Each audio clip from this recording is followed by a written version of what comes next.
then the biggest thing became, looking at what would a separation look like? What would that be like?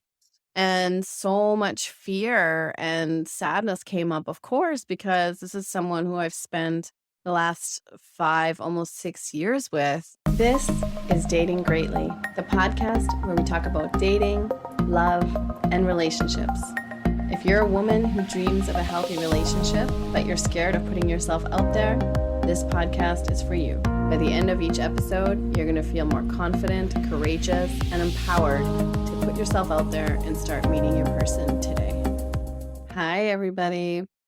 This episode has been a long time coming, and I finally feel ready to sit down and talk about what's been going on for the last couple of months. So from listening to my podcast episodes or checking out my content, you may have seen that I was in a long-term relationship. So my partner Brian and I were together for 6 years, and we did just separate. So I want to talk a little bit about that today, because my work is all about being in healthy relationships, getting to that point where you're ready to be in a healthy relationship. So I was in a healthy relationship, and all of a sudden I am separated. So I am now single. So I want to explore a little bit about what happened and, what led me to the separation, how the separation is going, and where I'm headed to next. My partner Brian and I were in a relationship for almost 6 years. We met in 2017 and were engaged to be married this year. Actually, 2023 was the goal. Actually, it was 2022, but we postponed. Maybe that was some foreshadowing going on there.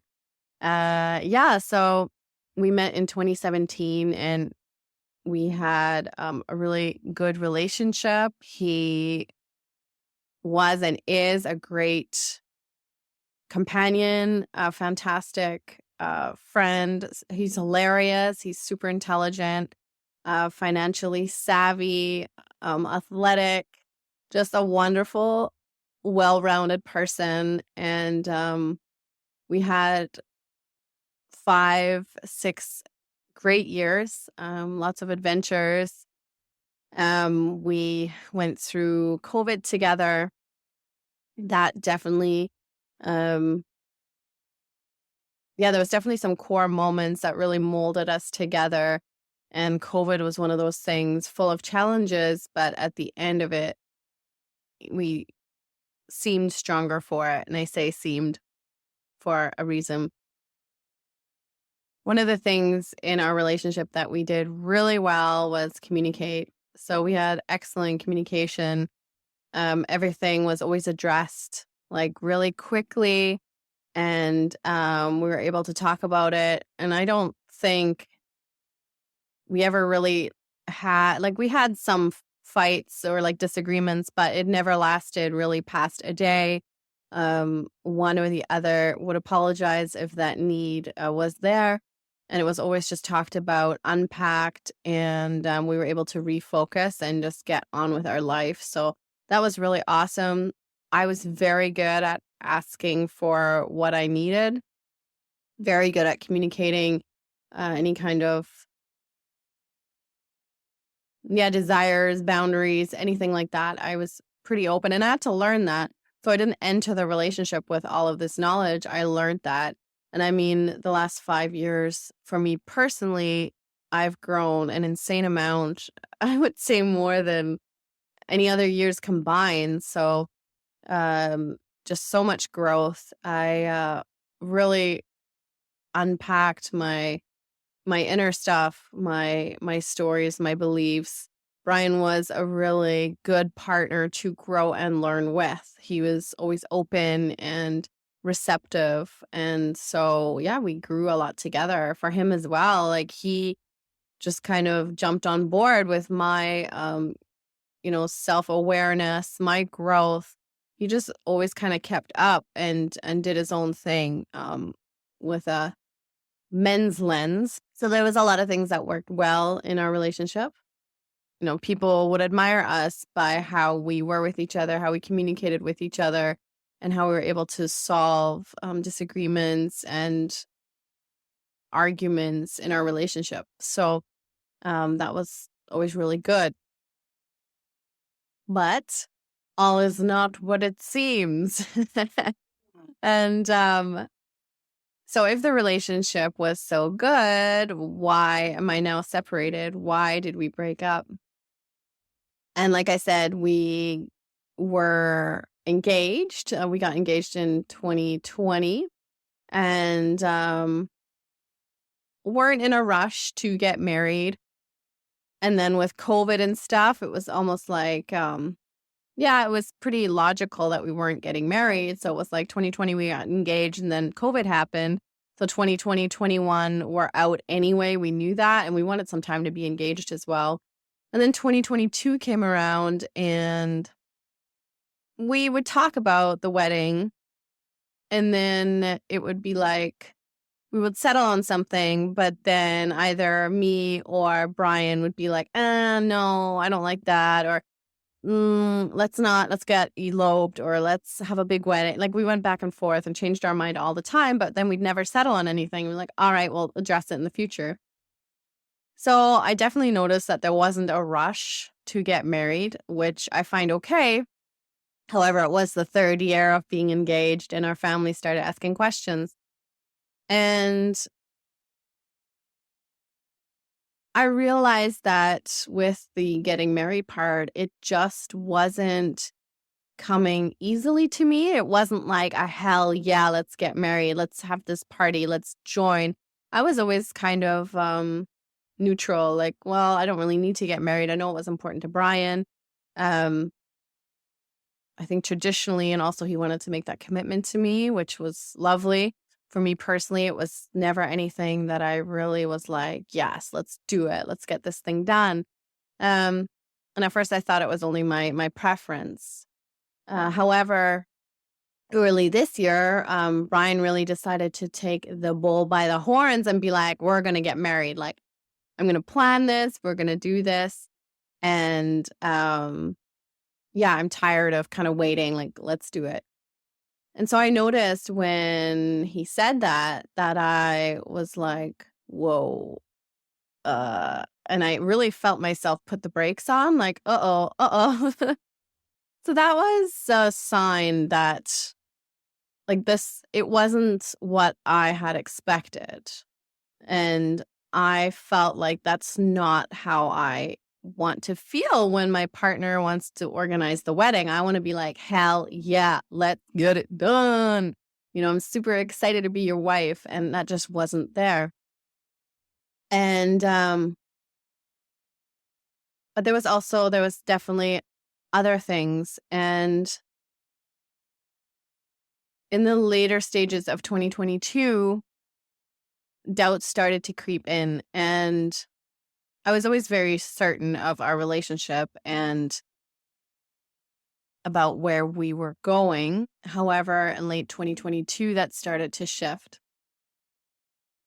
And what I noticed was that there was some big key incompatibilities between us. And I'm sure most of you have heard of love languages. I love the love languages. If you haven't, I'm sure you've heard of it. Otherwise, you wouldn't be listening to this podcast, I don't think. But if you haven't, or if you've never done the test, just type into Google love languages test or whatever and take the quiz and see what your love language is. So the love language is like the way that you express to others that you love them and the way that you best receive love, like the way that others love you. So there's 5 love languages. One of them is words of affirmation. So using your words, like telling someone you love them. Then gifts. So gift giving, gift receiving, acts of service, doing things for others. Quality time. So that's pretty straightforward, spending time with others, and physical touch. So hugs, kisses, that kind of thing. So I noticed that there was some key incompatibilities between Brian and I. One of them being our love languages were similar but different. So my top love language is physical touch, and physical touch placed last on Brian's list. So very low need for physical touch for Brian, very high for me. Brian placed really high on words of affirmations, very low on my list. So with the love languages in a healthy partnership, you will know each other's love language. You will know how the other responds to receiving love, and you will do your best to accommodate the person by, kind of going outside of what is natural for you, but providing for your partner.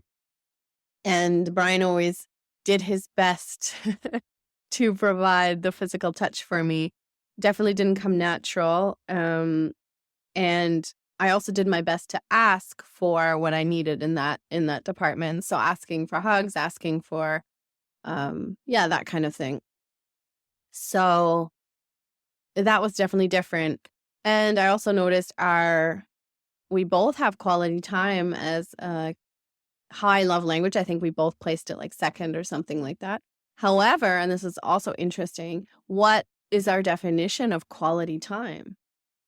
So the way that I saw that Brian kind of defined quality time was, as long as he's in the same space as me, in the same house, he knows I'm there. Maybe he can hear me or knows I'm upstairs doing whatever and he's downstairs. That's quality time for him. It's just being in the same proximity. For me, quality time is like sit next to me with our legs touching, or like hugging me, or just looking at each other, or doing that's quality time, or going out and doing something together. So for me, it's always doing something together for me is quality time. So in that way as well, I did the best to ask for what I needed in that department, and Brian did as well, because he actually needs a lot of alone time, a lot of space. So he did his best to take care of that. So those were two key things. And I also noticed that I was not feeling energized anymore by being together. So when I'm with my partner, I want to feel like when we're done doing something together, whether we're out or in or whatever, I want to, during it as well, and before it, pretty much, I want to be excited. I want to feel energized, like, hell yeah, let's do something. And then during it, it's like, hell yeah, I get to do this with you. This is awesome. And afterwards, it's like, hell yeah, that was so good. And now that was just wonderful. So that's how I want to feel energized. And I just wasn't feeling that anymore. And I could see from him as well, definitely just he was not energized when we spent time together. The energy wasn't there from either one of us. So at the end of the day, it's my grandma's grandfather clock. At the end of the day, I came to the realization that if Brian is himself, like authentic Brian, 100%, and I am myself, authentic Yvonne, 100%, one of us is unhappy. One of us isn't getting their needs met, because our authentic selves, if we're to, be 100% ourselves together, we're not compatible. So it really came down to this incompatibility. There was other things, of course, as well. These are just a couple things that I mentioned. And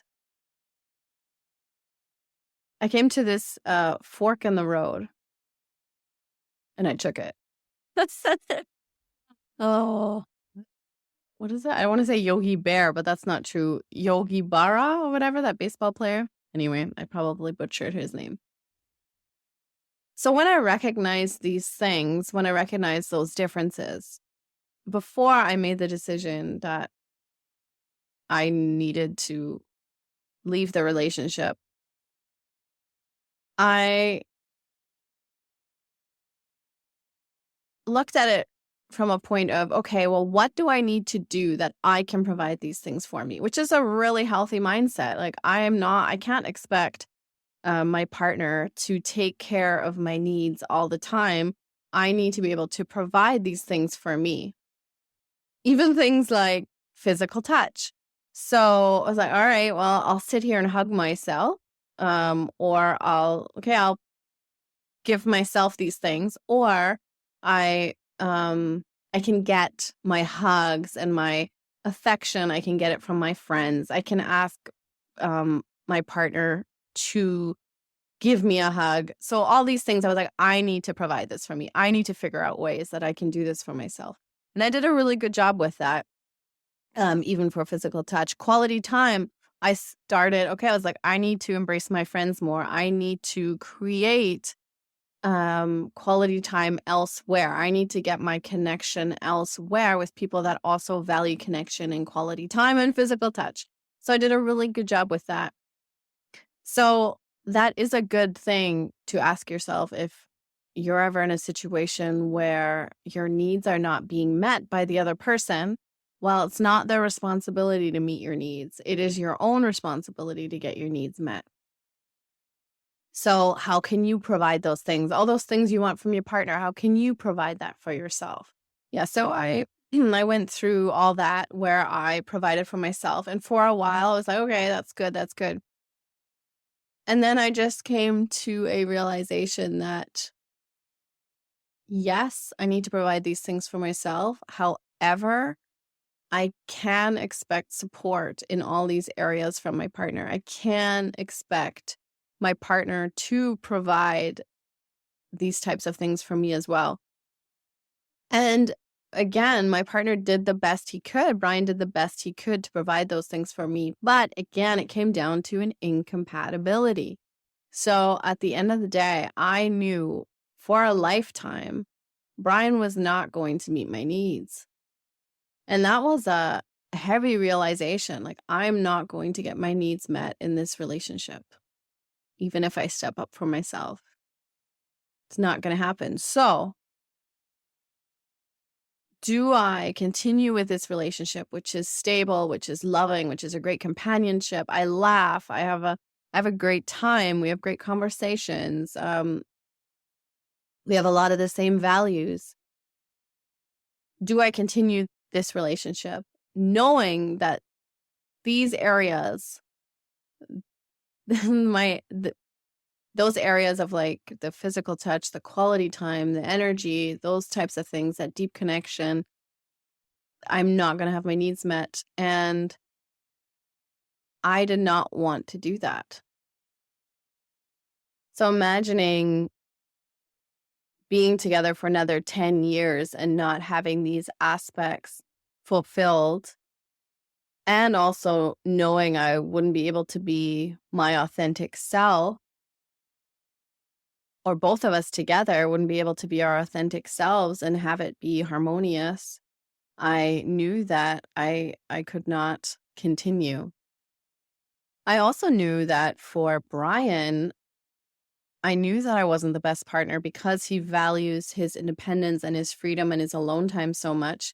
And I value connection so much. So huge incompatibility. And for Brian to feel like himself, he needs that time for himself. And I know every man does. However, his need for that alone time and being kind of separate while together is it's another level that I'm just not able to fulfill for him. And for him to be his authentic self and like feel at ease and totally comfortable in his home, he needs a partner that's equally just happy to do their own thing and not put such heavy emphasis on like the physical touch or quality time.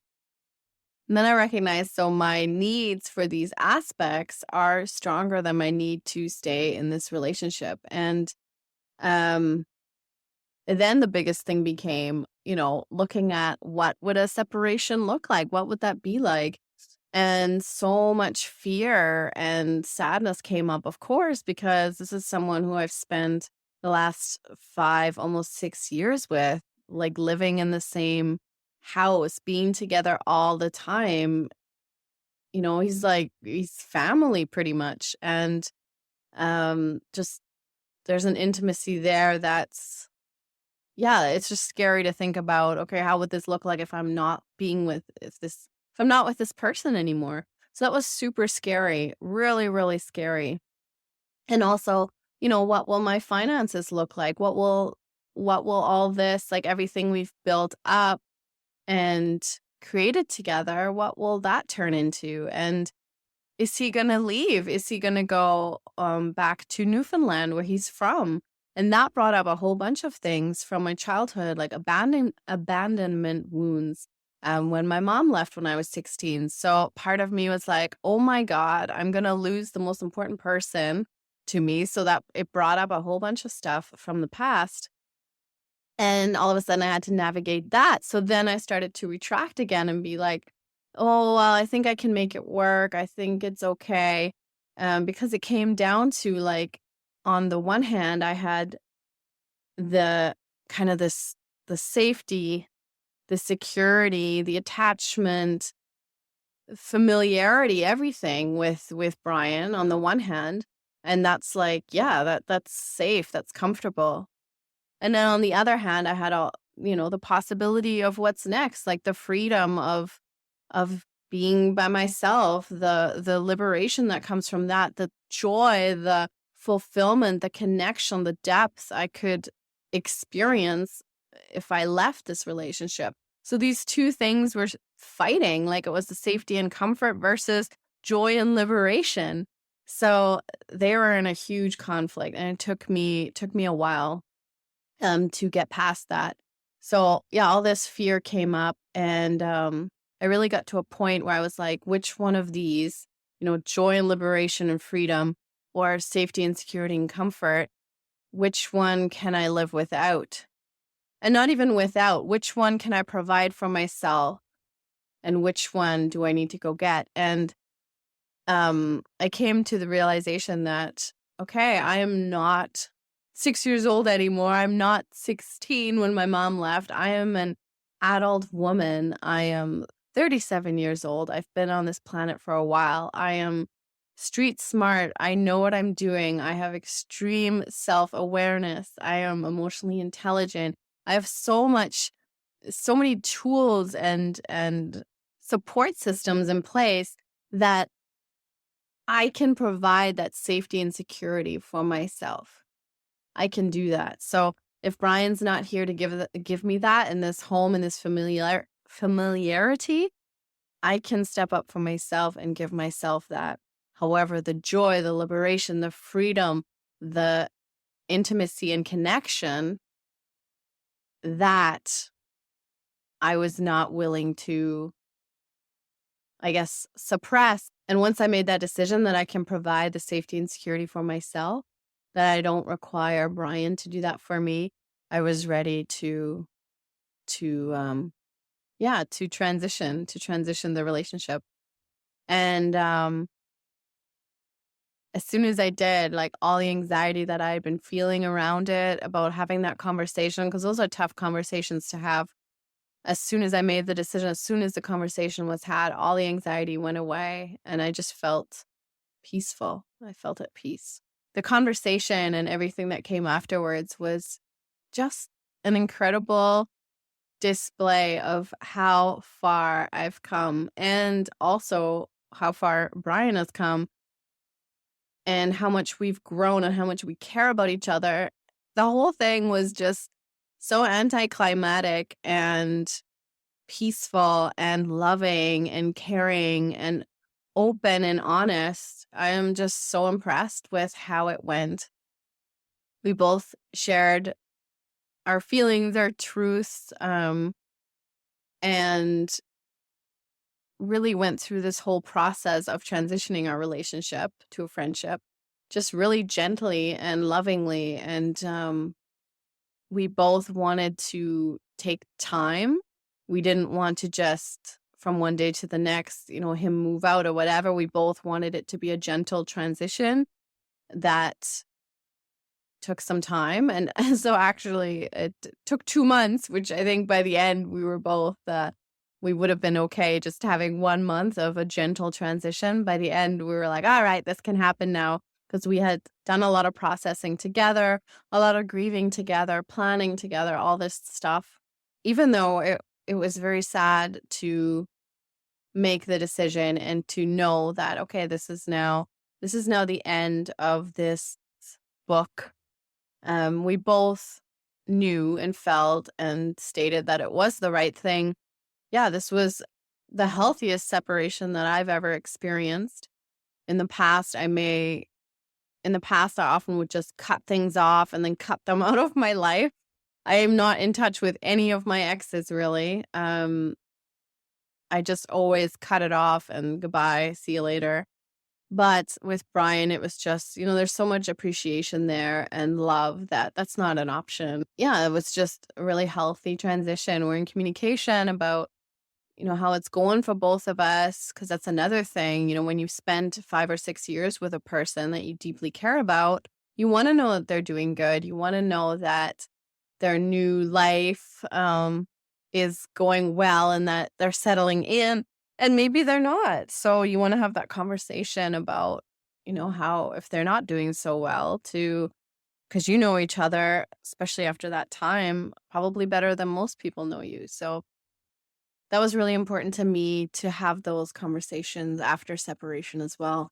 Another big part of this separation is now, because with my work, the women I work with are women that want to be in a healthy relationship, but they're super scared to start dating or to even meet people, to put themselves out there. So here I am, newly single, a little bit in the same boat. So I'm just very excited to actually go on this journey with the women that I work with and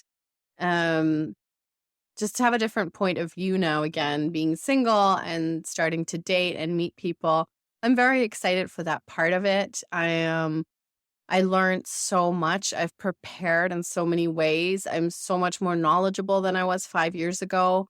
I know what I want. I know how to set boundaries. I know what I'm looking for. It all feels very different. It all feels very exciting. So I'm just excited to go down this road eventually, whenever that's going to happen, to start meeting people. I mean, I'm already in that space where I just feel so open and ready. So wherever there's like joy, connection, and love, like that's where I'm going. And I'm just so excited for that. I'm so excited to see what's next, to see what kind of connections and people I'm going to meet on my journey, and to see all of my work over the years, all of my self-awareness, all of my growth come to fruition in this next step. And so I'm just very excited for that. And maybe I'll be doing some documenting about what I learn in my dating journey. We'll see. But for now, I'm focusing on just having a great time over here and focusing on what's next for me. Although I already know what's next for me right now, I'm super excited about the podcast. I'm super excited about my work. I'm super excited about friends, connections, nature, everything. So life is good. And I also know it's good for Brian. He's having a great time reconnecting with his roots, with his friends, doing what he loves. He's written some amazing poetry, by the way, over the last kind of 5 years since we got together, and he is publishing that. So if you want to check out my ex's Brian's poetry, he's an amazing writer. So if you want to check him out, his handle is Brian Duffett, BryanDuffett. Look him up. I'll probably share some of his stuff on my page anyway. So before I finish today, I just want to let you know that if you've had a breakup or a separation that was super painful in the past, and it might be keeping you from kind of re-entering that arena of dating and relationships, just know that the amount of growth that you've done since you last were in that relationship, like that is going to prevent you from ever encountering something like that again. So it doesn't mean that pain and that heartbreak and that shit show is going to repeat, because it's not.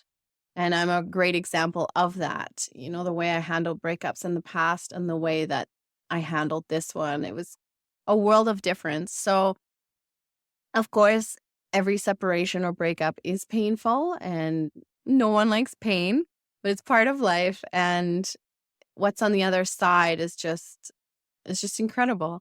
So if you're holding yourself back because of fear of a breakup or a separation, you're also holding yourself back from joy, connection, love, incredible possibilities, an insane amount of growth.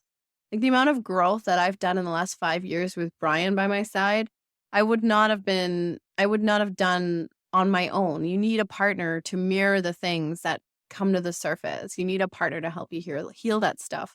So yes, you'll prevent pain. Yes, you will. That's nice. But you're also going to prevent all these incredible, amazing, like life force giving things. So I really encourage you to go for joy, to go for love, to go for connection, to go for growth, to go for transformation, evolution, and all that good stuff. And if you want some help with that, of course, I got to plug my program here. It's called Wholehearted Love. It's an 8-week one-on-one program where we get you to a point where you feel open and ready to attract a healthy relationship with a trustworthy partner. We dive deep. We look at some of the patterns and behaviors you have that might be preventing you from getting into healthy relationships, from choosing healthy partners. We look at those, we transform them so that when you go out there, you're going to attract the right person and you're going to just have an incredible experience. There's many more details on this program. If you have any questions, you can message me or check out my website, lifecoachyvonne.com, where you'll also find all of my podcast episodes that you can listen to, or you can find them on any of your podcast providers. I don't know what you call them, apps, whatever. I don't know. Hope you enjoyed this episode. For those of you that are watching the video, I hope you enjoyed my setup here and almost little office. I love being here. It's so nice. And I'm actually looking out onto the street where I grew up, the little childhood street where I grew up. So so I just feel love and gratitude. I don't feel heartbreak. I do have sad moments, of course, which is normal. And those are those little parts that, the part of me that was abandoned or felt like she was abandoned. I wasn't really abandoned. But that abandonment wound that comes up sometimes, or the grief, the part that's really sad about, losing someone that I'm really familiar with. But mainly it's joy and optimism and just gratitude. So hopefully I have been able to wire some of that your way. And thank you for listening. Thanks for tuning in, and see you next time on Dating Greatly. Bye.